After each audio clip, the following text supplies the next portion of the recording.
अब जैसे ही हम सुसमाचारों का कालानुक्रमिक अध्ययन जारी रखते हैं, हम लूका के सुसमाचार से वापस यूहन्ना के सुसमाचार की ओर बढ़ेंगे। पतझड़ के मौसम में झोपड़ियों के पर्व को छोड़ने के बाद से यीशु पेरिया क्षेत्र में रहे हैं, जो यरूशलेम के पूर्व में यरदन नदी के पार है। इस तरह वह रोमियों और यहूदियों दोनों के शत्रुतापूर्ण नेताओं से बचने में सक्षम है। अब कुछ महीनों के बाद समय रेखा यहाँ यूहन्ना अध्याय 10 में फिर से शुरू होती है और अब सर्दियों का समय है। यह समर्पण के पर्व का समय है, या इसे ज्योतियों का पर्व भी कहा जा सकता है। वैसे आज के समय में इसे हनुक्का का मौसम कहा जाता है। अब यह पर्व पुराने नियम में आदेशित नहीं था, लेकिन इसे सदियों से मनाया जा रहा था, क्योंकि यह इज़राइल राष्ट्र के लिए बहुत महत्वपूर्ण था। और मैं आपको बताता हूं क्यों।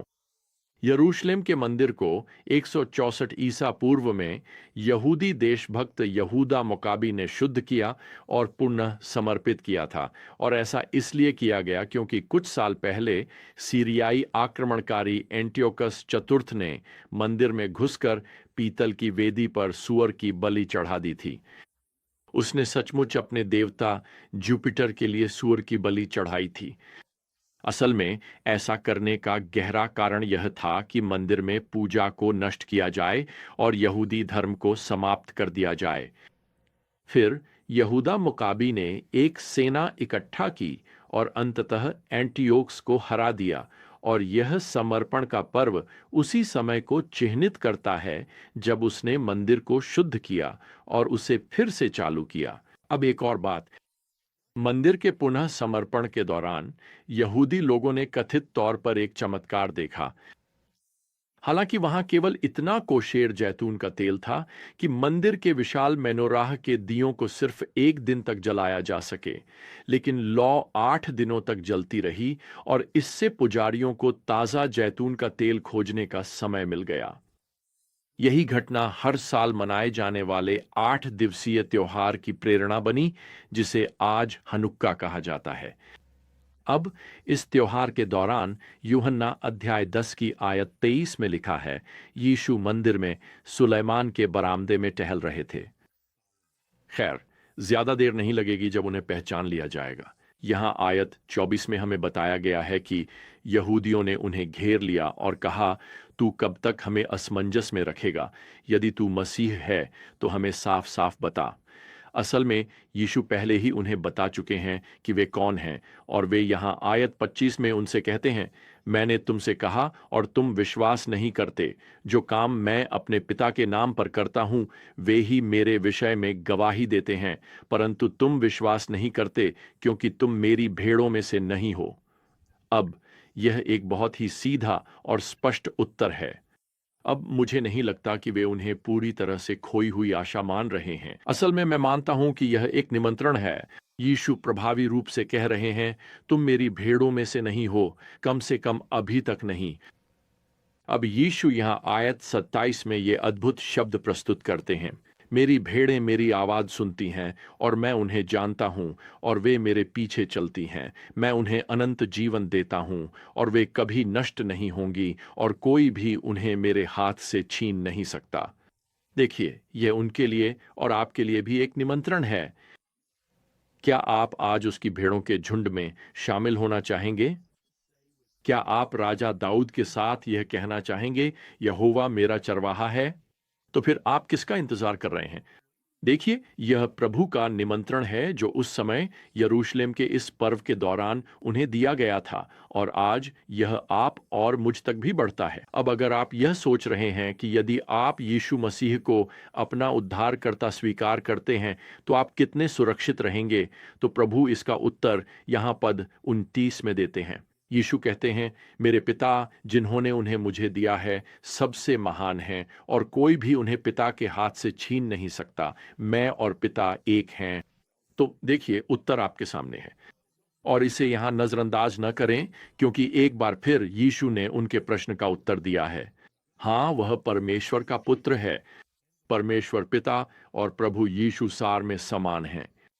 वे उद्देश्य और दिव्यता में एक हैं, और जब यीशु यहाँ यह घोषणा करते हैं कि मैं और पिता एक हैं, तो यह कहने का एक और तरीका है, देखो, यदि मैं तुम्हें अनंत जीवन दे रहा हूं, तो परमेश्वर पिता भी तुम्हें अनंत जीवन दे रहे हैं। यदि मैं तुम्हें बता रहा हूं कि तुम मुझ में सदा के लिए सुरक्षित हो, तो तुम परमेश्वर पिता में भी सुरक्षित हो, और वह सुरक्षा हमेशा बनी रहती है। अब क्या यीशु वास्तव में यहाँ परमेश्वर पिता के समान दिव्यता का दावा कर रहे हैं? खैर, यहूदी याजकों और नेताओं ने निश्चित रूप से इसे इसी तरह समझा, क्योंकि हमें यहाँ पद 31 में बताया गया है, यहूदियों ने फिर से उसे पत्थरवाह करने के लिए पत्थर उठाए। मेरा मतलब है, वे बाहर गए और पत्थर इकट्ठा किए। उन्होंने जितने भी पत्थर अपनी जेब में भर सकते थे, भर लिए, और वे यीशु को पत्थरवाह करके मारने वाले थे। और यूहन्ना ने वहां वह छोटा सा शब्द फिर से जोड़ा है, यहूदियों ने फिर से पत्थर उठाए। देखिए, यह पहली बार नहीं है जब वे उसे पत्थरवाह करके मारना चाहते हैं। अब अगर यीशु एक साधारण इंसान होते, तो हम उम्मीद कर सकते थे कि पाठ में कुछ ऐसा लिखा होता। खैर, पत्थरों का ढेर देखकर यीशु और उनके शिष्य पहाड़ियों की ओर भाग गए। लेकिन यहाँ यीशु कहीं नहीं जा रहे हैं, कम से कम अभी तो नहीं। वे उनसे बातचीत करते रह रहे हैं। वे यहाँ पद 32 में कहते हैं, मैंने तुम्हें पिता की ओर से बहुत से अच्छे काम दिखाए हैं, उनमें से किस काम के लिए तुम मुझे पत्थरवाह करोगे? दूसरे शब्दों में, तुमने मेरे द्वारा तुम्हारे लिए किए गए सारे काम देखे हैं। जितने लोगों को मैंने चंगा किया, जो शिक्षाएं मैंने दी, जो चमत्कार मैंने किए, उन सब अच्छे कामों के बाद भी तुम मुझे मारना चाहते हो? अब ये सुनिए, वे यहाँ पद 33 में उत्तर देते हैं, हम तुम्हें किसी अच्छे काम के लिए पत्थरवाह नहीं कर रहे हैं, बल्कि निंदा के लिए, क्योंकि तुम एक मनुष्य होकर अपने आप को परमेश्वर बना रहे हो। मैं आपको बता दूं, वे बात को पूरी तरह समझ गए थे। आज जो लोग कहते हैं कि यीशु ने कभी खुद को परमेश्वर नहीं कहा, तो वे शायद यूहन्ना का सुसमाचार पढ़ ही नहीं रहे हैं। तो यहां पद 34 से यीशु फिर से तर्क करते हैं। वह यहां भजन संहिता 22 और पद 6 का हवाला देते हैं, जहां परमेश्वर बेईमान न्यायाधीशों को देवता छोटे अद से कहकर संबोधित करते हैं। ये वे लोग थे जिन्हें न्यायाधीश के रूप में परमेश्वर का अधिकार दिया गया था, और इन्हें परमेश्वर के पुत्र कहा जाता था, अर्थात वे पृथ्वी पर परमेश्वर के प्रतिनिधि थे। यीशु यहाँ यह कह रहे हैं, यदि अन्यायी न्यायाधीशों को परमेश्वर के पुत्र कहा जा सकता है, तो मुझे क्यों नहीं, खासकर जब मैंने अपने चमत्कारी कार्यों के द्वारा यह सिद्ध कर दिया है कि मैं वास्तव में परमेश्वर का पुत्र हूं।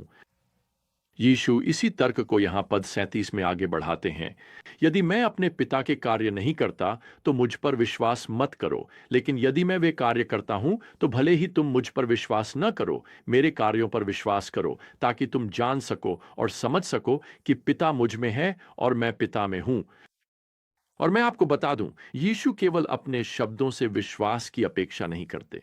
वह कह रहे हैं, यहां मेरे चमत्कारी कार्यों को देखो। असल में निकोदेमुस भी, जो इज़राइल की सर्वोच्च अदालत यानी सनहेद्रिन का सदस्य था, उसने यूहन्ना अध्याय 3 में कहा था, कोई भी व्यक्ति ये चमत्कारी चिन्ह नहीं कर सकता यदि परमेश्वर उसके साथ न हो। मेरा मतलब है, यह तो स्पष्ट है, जो कुछ यीशु कर रहे हैं वह केवल परमेश्वर ही कर सकता है। यहां तक कि रब्बी भी यह सिखाते थे कि केवल परमेश्वर ही कोढ़ को चंगा कर सकता है, अंधों को दृष्टि दे सकता है और मरे हुओं को जिलाता है। लेकिन यहां मंदिर के प्रांगण में ये धार्मिक नेता अपनी ही महत्वाकांक्षा में इतने अंधे हो गए हैं। आयत 28 कहती है, फिर उन्होंने उसे पकड़ने का प्रयास किया, लेकिन वह उनके हाथों से बच निकला। वैसे क्या यीशु ने इन पत्थर फेंकने वाले विरोधियों से हार मान ली थी? नहीं। वह उनसे इतना प्रेम करते थे कि उनके लिए क्रूस पर मरने गए, और यहां उनका निमंत्रण उनके लिए खुला है, और यह उनके मरने के दिन तक खुला रहेगा। आप जानते हैं, मुझे यह तथ्य बहुत पसंद है कि प्रेरितों के काम की पुस्तक हमारे लिए यह दर्ज करती है कि कई याजक प्रभु यीशु में उद्धारकारी विश्वास में आ गए। प्रेरितों के काम अध्याय 6 आयत 7 में देखिए, वे सबूत सच्चाई को नकार नहीं सके, वे अब और खाली कब्र को नकार नहीं सके। तो मैं आपको प्रोत्साहित करना चाहता हूं कि अपने आसपास उन लोगों से हार न माने जो आपके मसीह में विश्वास की गवाही को चुप कराना चाहते हैं। उन्हें प्रेम करते रहें, उनसे संपर्क बनाए रखें, उनके लिए प्रार्थना करते रहें। सिर्फ परमेश्वर ही जानता है, लेकिन एक दिन हो सकता है कि वे यह महसूस कर लें कि वे अब और सबूतों की अनदेखी नहीं कर सकते और विनम्र विश्वास के साथ वे यीशु से अपने चरवाहे बनने की प्रार्थना करेंगे। और जब वे परमेश्वर के झुंड में शामिल होंगे तो वे आपके साथ जुड़ जाएंगे। तो अगली बार तक प्रियजनों, प्रभु यीशु मसीह का अनुग्रह, परमेश्वर का प्रेम और पवित्र आत्मा की संगति आप सभी के साथ बनी रहे। आमीन।